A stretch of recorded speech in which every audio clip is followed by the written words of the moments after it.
Hello friends, welcome to Super Saheliya. હું છું પ્રીતિ પટેલ।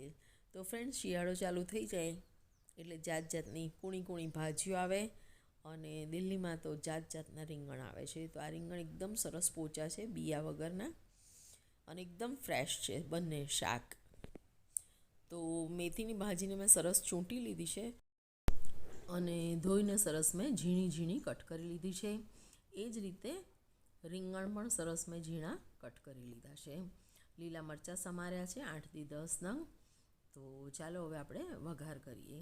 તો લસણ હું આમાં સ્કીપ કરું છું। મેથીની ભાજી અને રીંગણનું શાક હોય એમાં લસણ ના સારું લાગે એવું હું માનું છું।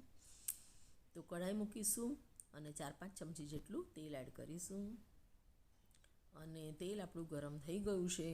હવે આપણે એમાં થોડી આગળ પડતી હિંગ એડ કરીશું અને હિંગ ફ્રાય થઈને થોડી સ્મેલ આવે એટલે આપણે એમાં જીરું એડ કરીશું।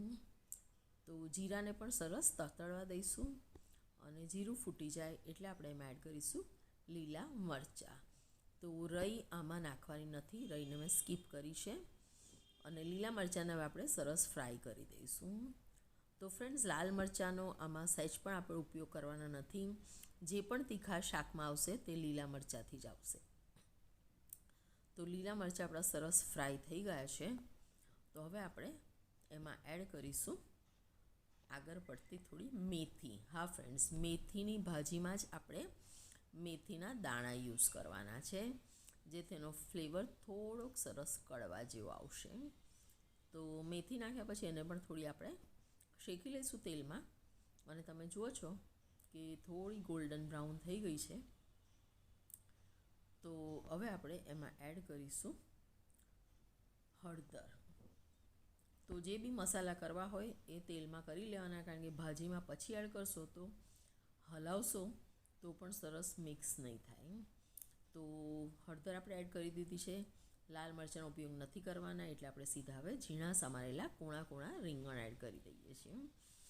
તો રીંગણ એકદમ સરસ બીજ વગરના છે અને એકદમ ફ્રેશ છે અને પાછા ઝીણા કટ કર્યા છે એટલે આપણી આ જે ભાજી છે એ બહુ સરસ બનવાની છે।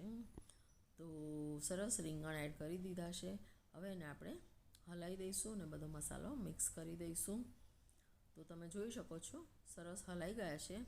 હવે આપણે એમાં થોડું મીઠું એડ કરીશું જેથી રીંગણ સરસ ફટાફટ ગળી જાય, કારણ કે મેથીની ભાજીને ચડતા બહુ વાર નહીં લાગે।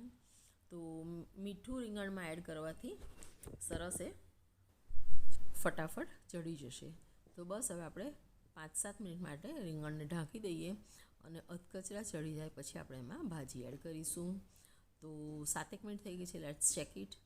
તમે જોઈ શકો છો રીંગણ સરસ આપણા બધા ઓસવાઈ ગયા છે અને ચડી ગયા હોય એવું જ લાગે છે, એટલે લગભગ 60થી 70% ચડી ગયા છે। તો આ ટાઈમે આપણે હવે ઝીણી સમારેલી જે ભાજી હતી તેને આની ઉપર નાખી દઈશું અને થોડી વાર ઢાંકી દઈશું। તો ફ્રેન્ડ્સ, આ રીતે તમે રીંગણને મેથીનું શાક બનાવશો તો બહુ ફાઇન બને છે। ડાયાબિટીક પેશન્ટ હોય એમણે તો અઠવાડિયામાં 2-3 વાર ચોક્કસ ખાવું જોઈએ।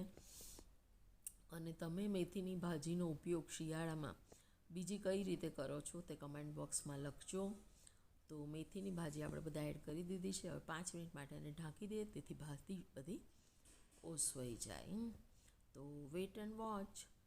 તો ફ્રેન્ડ્સ, 5થી 7 મિનિટ થઈ ગઈ છે, તમે જોઈ શકો છો ભાજી આપણી સરસ ઓસવાઈ ગઈ છે। બધું શાક આપણે સરસ મિક્સ કરી દઈએ અને એને સરસ ચડ્યું છે કે નહીં તે ચેક કરી લઈએ। તો શાક આપણું સરસ ચડી ગયું હોય એવું લાગે છે।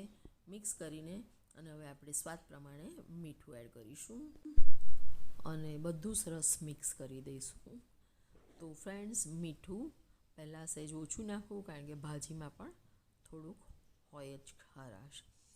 તો હવે તમે જોઈ શકો છો કે મીઠું ને બધું સરસ ચડી ગયું છે। હવે જો પાણી હોય શાકમાં તો એના ધીરા ગેસે ચાલુ રાખી અને પાણી બાળી દેવું એટલે તેલ છૂટું પડશે અને ભાજી આપણી રેડી। તો ફ્રેન્ડ્સ, મેથીની ભાજીને રીંગણ સરસ ચડી ગયા છે, મેં ચેક કરી લીધું। તો હવે આપણે એને 5 મિનિટ ગેસ ઉપર રાખીએ જેથી પાણી બધું બળી જાય। તો ફ્રેન્ડ્સ, શાક આપણું રેડી છે. તમને આ રેસીપી કેવી લાગી તે ચોક્કસથી કમેન્ટ બોક્સમાં લખજો અને તમે પણ શિયાળામાં 2-4 વાર બનાવીને ખાઈ લેજો. સુપર સહેલીને સબસ્ક્રાઈબ કરજો, વિડીયોને ખૂબ ખૂબ શેર કરજો અને લાઇક કરજો. Thank you friends. Keep commenting on super સહેલી.